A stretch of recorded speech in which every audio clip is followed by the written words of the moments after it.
My friends, while all eyes are turned on Pokrovsk, the real drama is taking place 170 kilometers to the north, in the open fields of Kharkiv Oblast. From their bridgehead over the Oskil river, Russian forces have broken through and are spreading out behind Kupyansk, and thus cutting multiple supply lines. Even worse, as we speak, Russian storm detachments are pushing into the northern outskirts. Each kilometer was gained by foot, by riflemen crawling through mud, infiltrating force lines, or storming trenches. In other words, the battle for Kupyansk has started. So it begins. As Zelensky said in chapter 5, when in danger of losing a fortress, make sure to leave a gap so that the enemy can surround you and cut all your supplies. And if Ukraine can't drive them back ASAP, it's GG, well played, Kupyansk could fall before Pokrovsk. And if nothing is done, 4 Ukrainian brigades are at risk of being cut off and encircled. But that's only half the story. If we zoom out, you'll see the full scope of the operation. While swinging its hammer at Kupyansk, the Russian 6th Combat Arms Army is also closing in on Veliki Borluk from several directions at once. If this momentum holds, entire parts of Kharkiv Oblast could fall to enemy forces. So in this video, we will go through a step-by-step analysis of this campaign, both on the operational level, but also as we zoom in closely on the tactical level. That way you will understand everything what happened, but also what could happen next. Welcome to History Legends, and here are the latest news of the Russo-Ukraine war. If you're new to this channel, make sure to like and subscribe. As you know, some of my videos have been targeted with limited or no ads, so make sure to check out my Patreon or PayPal to keep the show running. Thank you to everyone that has already helped, and welcome to the headquarters. So this was the situation on the Oskil River when we last left off on the 8th of May 2025. I know it's been a while, but look, the best things in life have a slow build up until the explosive end. A bit what I expect from the Canadian housing market. I'm still waiting for the big collapse. Okay, that was a bit personal. Anyway, we ended with the fall of Kamyanka. Overall, the Russian 6th Combat Arms Army managed to consolidate multiple bridgeheads over the Oskil River from the outskirts of Kupyansk in the south, all the way north to the Russian border. By mid-May, the Ukrainian command started reinforcing its positions on the outskirts of Dvorichna, the largest settlement in the area.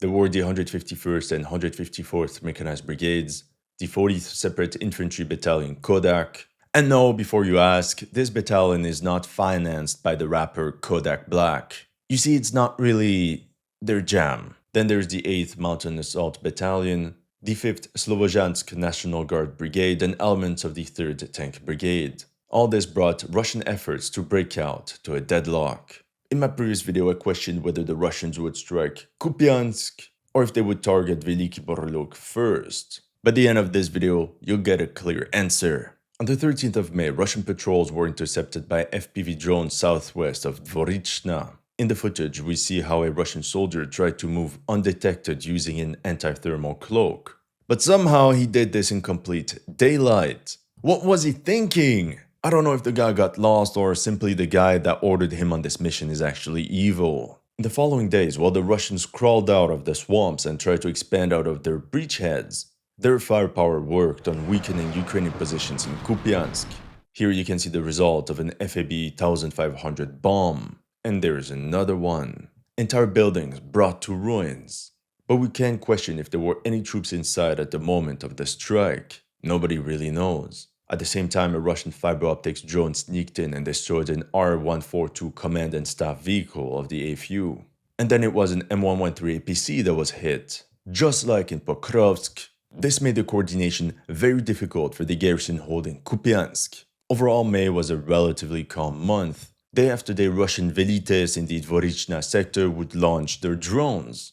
And on the 21st of May, by luck, they struck a Ukrainian T-64 7 kilometers away from the contact line. But that's pretty much it. That's all they could catch. On the 26th of May, 15 kilometers to the north, not far away from the Russian border, a Russian Sturmabteilung of the 344th Motorized Rifle Regiment secured this forest west of Kamyanka. If we look at a 3D map of the area, you can see that this forest actually lies on a ridgeline. But from Kamyanka, it goes up on a slope. As you can imagine, this was an important tactical objective to capture, since it would allow the Russians to expand westwards away from enemy strongholds into these other forests that could provide cover for their infantry. Not far from there, a Ukrainian rotation was detected and then targeted by Russian drones. The next day, on the 27th of May, the Ukrainians did the same thing in Vorichna. One of their recon drones spotted enemy concentration points, and then big octocopter bomber drones came to target the entire area. Suddenly, it all made sense. 24 hours later, Russian patrols were detected 2 kilometers north of that town. While the Ukrainian command was now hyper-focused on containing the expansion of this Russian bulge out of Dvorichna, is their positions 30 kilometers to the north that were breached. On the 29th of May, Russian DRGs crossed the international border between Ukraine and Russia.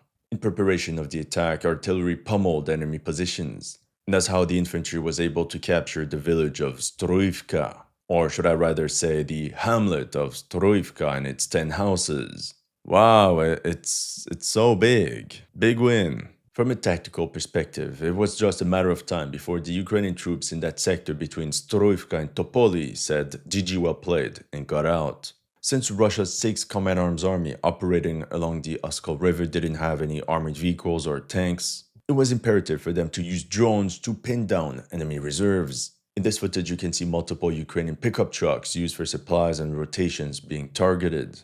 As you've seen in the past, the drones just camp on the road before lifting at the last second. It's also the only type of situation where not wearing seatbelts is actually safer. Now in Kamyanka, remember how I told you the Russians captured this forest? On the 30th of May, a Ukrainian APC was destroyed right at the edge of the town. On the 3D map, you can see how this took place right at the entrance of this very large trench bastion, located on a hilltop west of Kamyanka. Heavy fighting over this position must have been taking place for weeks. 4 kilometers from there, beyond the front, another Ukrainian APC was immobilized. A Czech-made Tatra recovery vehicle was deployed to retrieve it, but then it was itself ambushed and immobilized.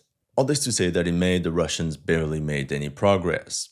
But it was still important to tell you all this as part of the foreplay, because things would soon accelerate very fast. June 2025. The first week of June was also relatively calm, until the 5th of June, where out of nowhere, Russian forces raised their banners on the village of Kindrashivka right on the outskirts of Kupyansk. Remember what I said in one of my previous videos? The loss of Kindrashivka would be extremely problematic for Ukraine, as it would essentially open the path right into Kupyansk. This time around, after a fast and furious motorcycle assault, we see men of the 27th Motorized Rifle Brigade of the 1st Tank Army raising their colors over the Great Patriotic War Memorial in that settlement. Remember how the Ukrainians liberated Kindrashivka on the 11th of September 2022? I'll be back. Well, 3 years later, the Russian came back. And in regards to that war memorial, I did some digging and I learned that 86 out of 300 men from that village fell during World War II, almost 30%. It's only on June 7th that Deep State UA conceded the Russian capture of Kindrashivka, but not even the entire settlement, just the area around the war memorial. That's literally the definition of cope. We'll go back to this area in a second. What's important to note is that the 6th Command Arms Army is not alone operating in this sector anymore. Now the 1st Tank Army that couldn't break through towards Kupyansk drop-shipped some of its motor rifle regiments on the other side of the Oskil River as well. You know things are about to get serious. 2 days later, the 151st Mechanized released drone footage they recorded from a Nokia. Just like a crazy night out, we clearly don't really know what happened, but we know where. This strike happened all the way north, near Kamyanka. Turns out, Russian patrols were spotted in Krasny Pershe.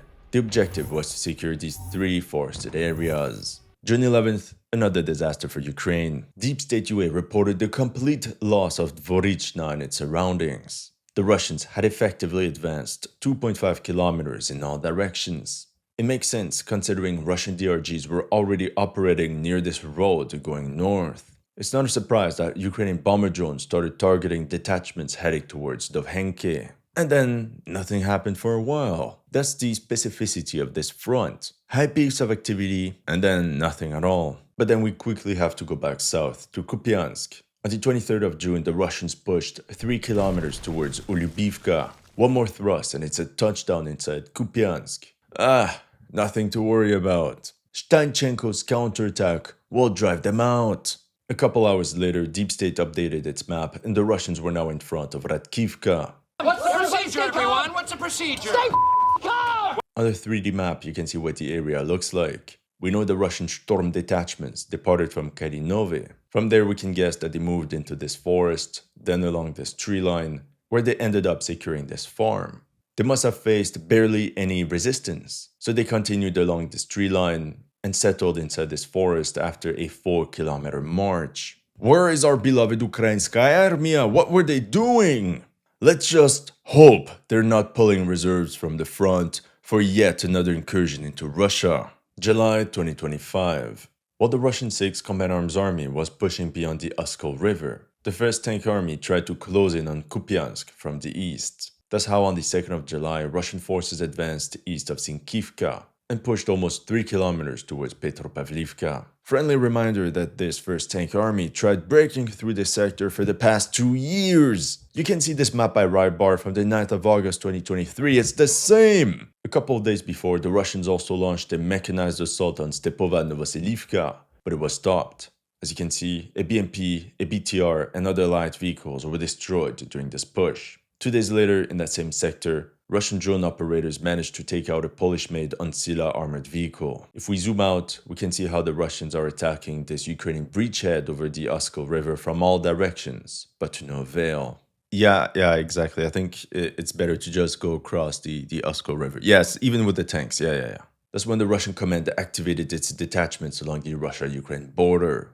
Surprise, motherfucker! On the 3rd of July, the Russian troops located in Stroivka linked up with the ones in Topoli, thus forcing the Ukrainians to abandon this entire sector. It's not a simple incursion anymore, but a full-fledged invasion. At the same time, 15 kilometers to the northwest, Russian forces crossed the Kharkiv Oblast border and secured 4 kilometers along an 8-kilometer front. This resulted in the capture of the settlement of Milove. Here you can see men of the 83rd Motor Rifle Regiment, 69th Motor Rifle Division raising their flag on that village. The video also states that they were supported by assault troops of the 72nd Motorized Rifle Division. Both divisions fall under the 6th Command Arms Army, so you can see how this Russian grouping is stretching over 60 kilometers. And that's also why they're getting fed a lot of reinforcements. Numerous territorial regiments from the Russian reserve were deployed in that sector. On the 6th of July, the Ukrainian 151st Mechanized Brigade holding the positions west of Dvorichna sent recon drones forward. That's how they detected enemy troops and adjusted a GBU-62 JDAM ER airstrike on one of these buildings. There's so many troops there that every time they strike, Safimush, I don't even know how to say it in English. Okay, I got it, to score a direct hit. Similar situation 6 kilometers behind Dvorichna, where a 2 S-22 Bahtana self-propelled howitzer of the Ukrainian 16th Artillery Brigade shelled a Russian warehouse in Tavizhanka. Then drones found another ammo depot in that same sector, as well as this Bushanka van filled with Russian riflemen. It makes sense to hammer this sector considering the entire logistics of the 6th Combat Arms Army goes to this one road. In this case, it's a little bit like Battleship. Once you find one target, you know the good stuff is around it. That's when serious news came from the outskirts of Kupyansk. 24 hours later, a Russian tank from the 153rd Regiment shelled Ukrainian positions near Kindrashivka. This confirms two things. One, that more and more units of the 1st Tank Army are crossing over the west bank of the Oskil River, and this time with their armored vehicles, and that Ukrainian troops still held this pocket between Holubivka and Kindrashivka. Just one question, how did the Russians transfer tanks from one bank of the Oskil River to another undetected? This alone is a feat of arms, but that also answers the question from last video. It became difficult for rifle teams to push beyond these bridgeheads without armored support. On the 10th of July, Russian mortars of the 2nd Battalion of the 27th Motor Rifle Brigade bombarded Ukrainian positions in Kindrashivka. So you have strikes recorded here and here, but then these buildings were also targeted, which does confirm that this area is still within the gray zone. In other words, Kindrashivka is not fully under Russian control. And that's not all, they also shelled this position right here that was marked as being secured by the Russians. Goes to show that the front line north of Kupyansk is not a solid line. Instead, it's fragmented into a series of isolated strong points. As of now, we have the 153rd Tank Regiment and the 27th Motor Rifle Brigade of the 1st Tank Army operating north of Kupyansk, in support of the 6th Command Arms Army. During this battle, the Ukrainians tried to bring reinforcements aboard this van, but it was detected during this round of hide-and-seek. Yeah, this eagle, yeah. Look, Ukrainians really like nature. The Wild West, with a sprinkle of Hinduism. Memories from a long time ago. Because, they went to Bali and they really liked what they saw.